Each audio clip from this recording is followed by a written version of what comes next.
Nusantara banyak menyimpan sejarah yang hingga kini masih menjadi misteri. Misalnya para tokoh pendekar paling sakti di Nusantara yang hilang tanpa jejak.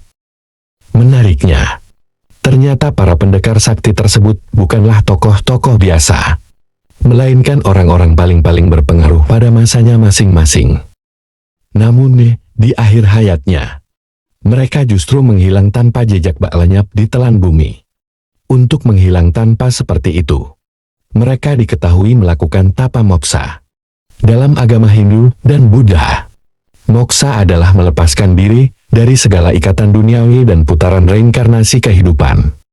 Inilah 5 tokoh pendekar Nusantara paling sakti. 1. Prabu Siliwangi atau Sri Baduga Maharaja adalah salah satu raja kerajaan Pajajaran yang paling terkenal di seantero Tatar Pasundan karena sakti mandraguna. Ia memiliki banyak sekali pengikut, serta mampu membuat negeri Sunda terkenal sampai penjuru Nusantara. Namun ketika ajaran agama Islam masuk ke Nusantara, ia mendapatkan desakan dari cucunya untuk meninggalkan agama terdahulu dan menjadi seorang mualaf, tak berkenan untuk meninggalkan keyakinannya. Prabu Siliwangi memilih hengkang dari kerajaannya dan mengambil tapa moksa. Sebelum pergi, Apul memberikan wejangan kepada para pengikutnya untuk memilih sesuai keinginannya sendiri. 2. Prabu Brawijaya V. Prabu Brawijaya V adalah salah satu raja dari kerajaan Majapahit yang juga memutuskan untuk moksa. Keputusan itu diambilnya setelah melihat Majapahit dihancurkan oleh kerajaan Kediri. Sebelum memutuskan untuk moksa, ia masih memeluk agama Buddha hingga akhirnya meminta Sunan Kalijaga yang masih merupakan keturunannya untuk menuntunnya ke dalam Islam.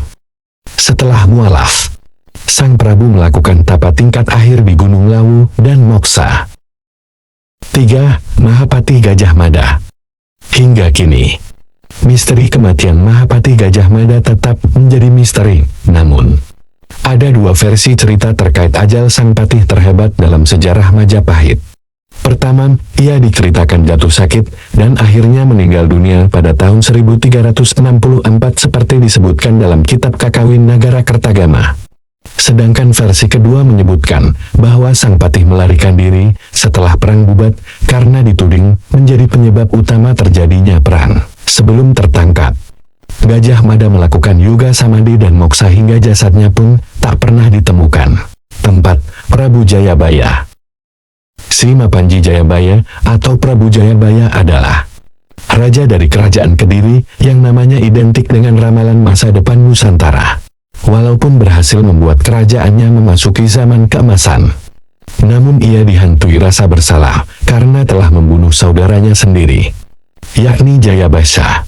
Akhirnya ia memutuskan untuk menghilang tanpa jejak setelah melakukan tapa moksa di Desa Menang, Kabupaten Kediri. 5. Sabdo Palon Noyo Genggong. Sabdo Palon atau Sabda Palon adalah tokoh legendaris yang dianggap sebagai pandita serta penasehat Brawijaya V, Raja Majapahit. Diceritakan bahwa ia kecewa terhadap keputusan sang raja karena memilih memeluk agama Islam. Setelah Brawijaya V menjadi mualaf, Sabdo Palon memutuskan untuk pergi dan menghilang secara moksa tanpa meninggalkan jejak. Terima kasih sudah menonton video saya dan jangan lupa like, share, dan subscribe.